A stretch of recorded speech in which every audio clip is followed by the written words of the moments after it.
Ayan.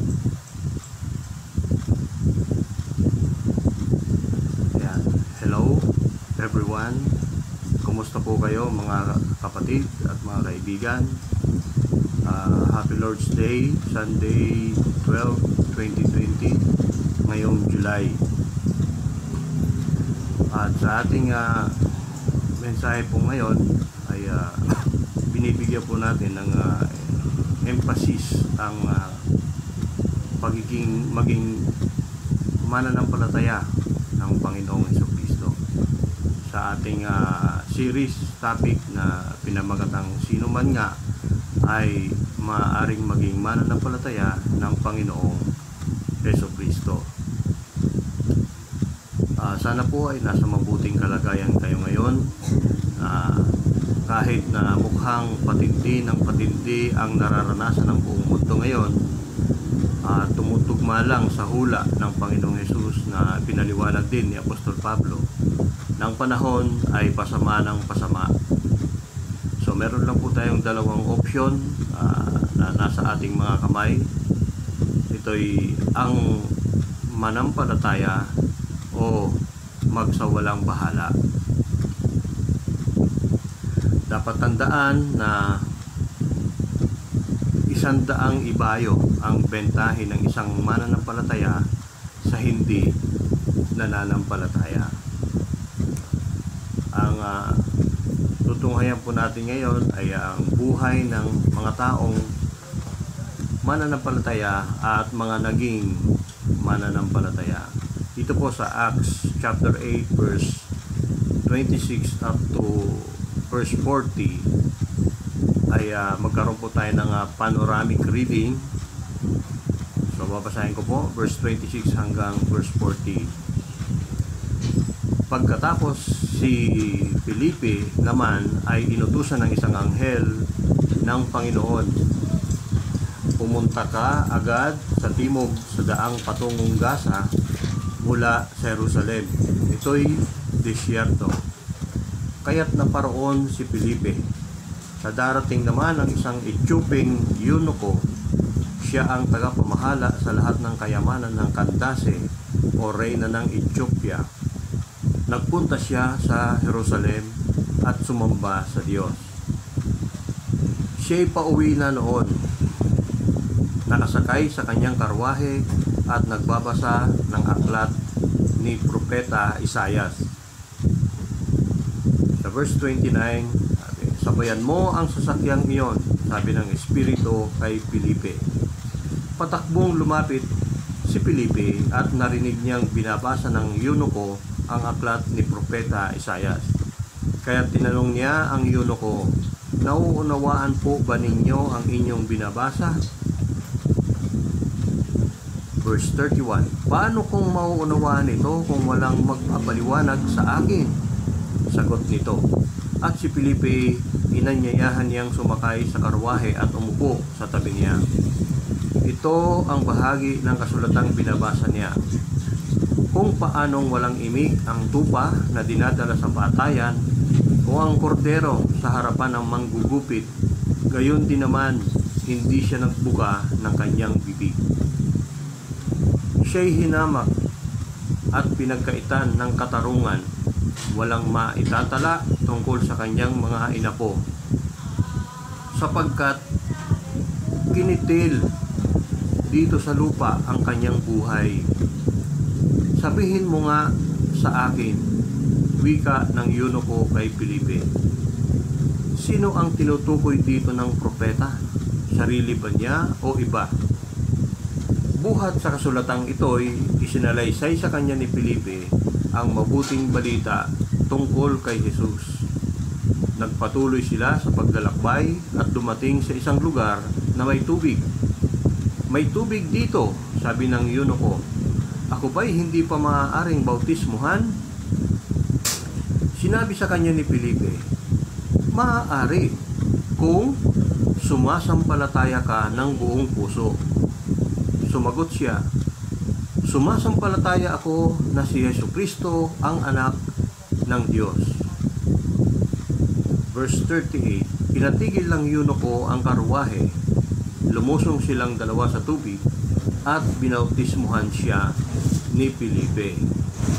Pagkaahon nila sa tubig, si Felipe ay kinuha ng Espiritu ng Panginoon. Hindi na siya nakita ng eunuko na nagpatuloy naman sa kanyang paglalakbay na tuwang-tuwa.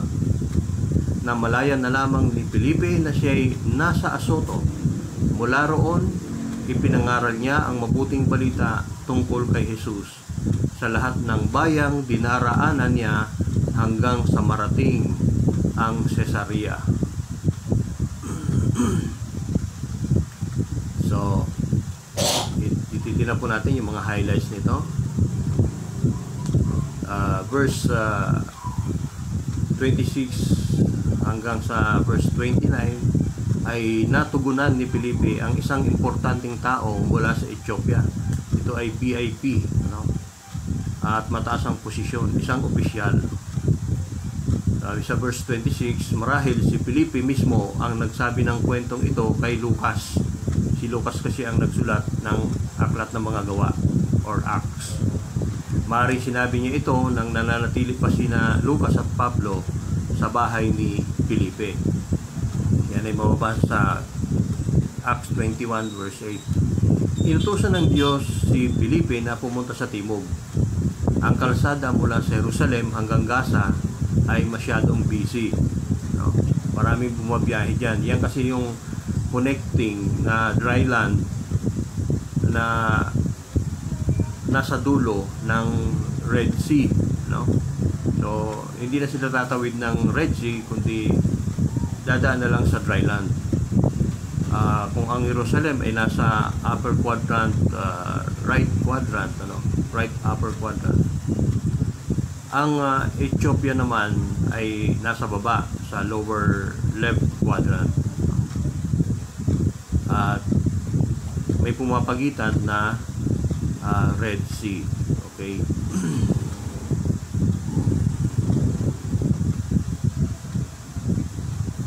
Nagpapatuloy ang daan na ito sa paglagpas ng Gaza hanggang Africa.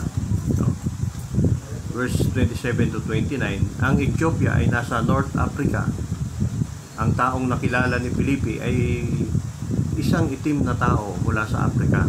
Ang taong ito ay may isang napakahalagang trabaho. Nagtatrabaho siya para sa Reyna or Candace, ang pangalan na palaging itinatawag ng mga tao sa ina ng hari.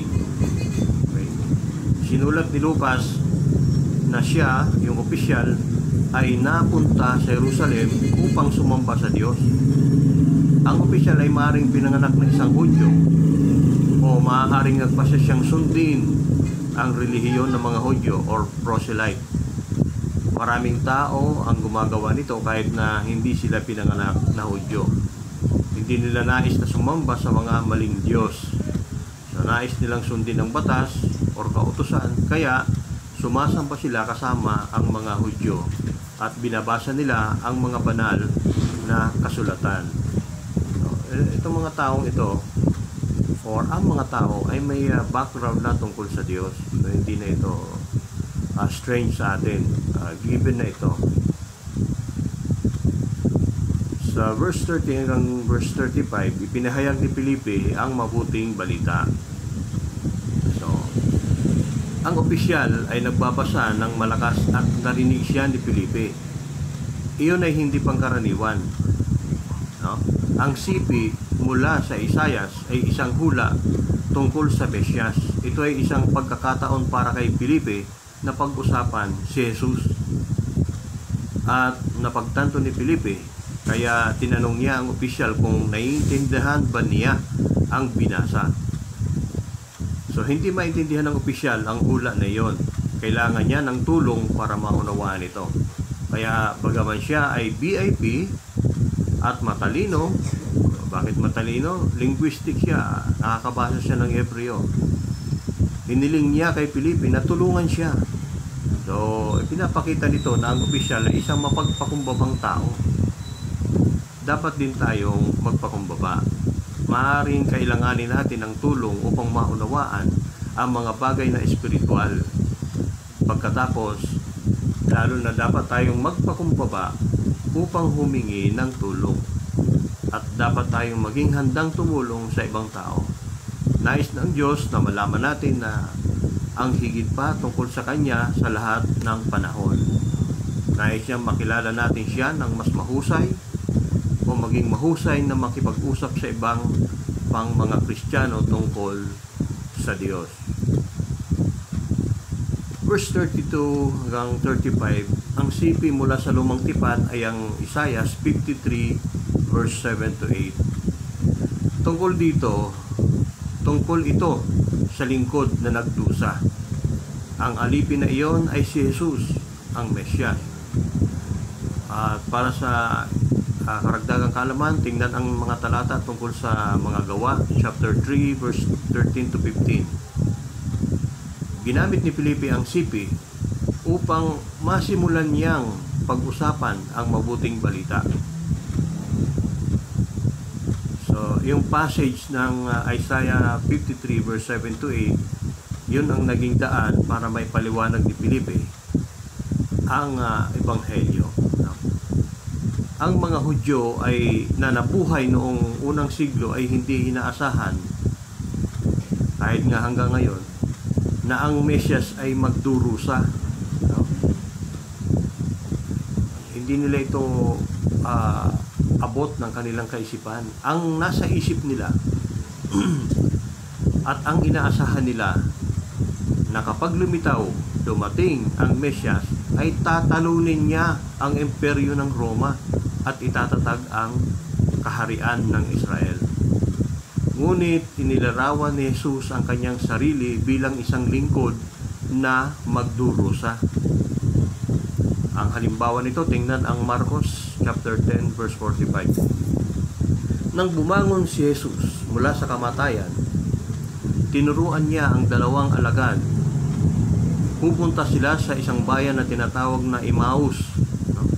Habang naglalakad sila, ipinaliwanag ni Jesus ang mga hula sa Lumang Tipan sa kanila.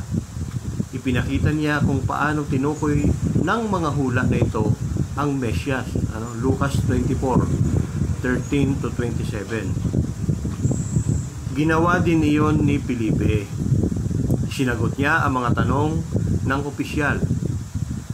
Ang hula ay tungkol kay Jesus, kaya maaaring ginamit ito ni Felipe upang maipaliwanag ang mabuting balita sa opisyal. So, verse 36 to 40. Binautismo ni Felipe ang opisyal. Ang banal na espiritu ay inihanda na ang opisyal upang marinig ang mabuting balita tungkol kay Jesus. Pagkatapos ay ipinadala ng banal na espiritu si Felipe sa kanya. Nang marinig ng opisyal ang mabuting balita, pinaniwalaan niya ito. Nais niyang mabautismuhan kaagad ni Felipe. So, hindi natin mapipilit ang isang tao na maniwala kay Jesus. Ang tao ay kailangang maging handa. Inihahanda ng banal na espiritu ang isang tao. Ngunit dapat marinig ng tao ang mabuting balita tungkol kay Jesus. So, ang mga mananampalataya na lang pala ang hinihintay. Sapagkat ang banal na espiritu, inihahanda na niya ang mga tao, para marinig yung mabuting balita. Kung hindi siya makakapaniwala. Diba? Kaya dapat din tayong maging handa. Dapat handa tayong sabihin sa mga tao ang tungkol kay Jesus. Ang paghahandang ito ay hindi naman espesyal. Ito ay collective. Simula maliit pa ay narinig na ng tao ang tungkol sa Diyos, tungkol kay Jesus. Tuwing magpapasko nga ay narinig nila yan, sineselebrate pa nila na pinanganak ang Mesyas. So, ganyan po ang paghahanda ng banal na espiritu hanggang sa marating siya ng mga mananampalataya at maibalita sa kanya, mabigkas sa kanya ang ebanghelyo. So, ganun po ang paghahanda ng Diyos sa isang tao. Dapat handa tayong sabihin sa mga tao ang tungkol kay Jesus. Dapat handa tayong sagutin ang mga katanungan tungkol sa ating pananampalataya. Ang ilang mga tao ay tulad ng opisyal o itong eunuko na ito. naniniwala sila kaagad sa mabuting balita tungkol kay Jesus. Ang ibang tao ay nangangailangan pa ng mas maraming oras para makapag-isip, no, tungkol dito. Ang mga tao ay nagiging Kristiyano sa pamamagitan ng gawain ng banal na Espiritu. Dapat nating tanungin ang Diyos kung paano tayo makakatulong, no? Kasi kinakatulong tayo ng banal na Espiritu. Ang mga naniniwala ay sinasabi ang mga salita sa verse 37, no? Reviewin po ninyo yung verse 37. Ano sabi diyan?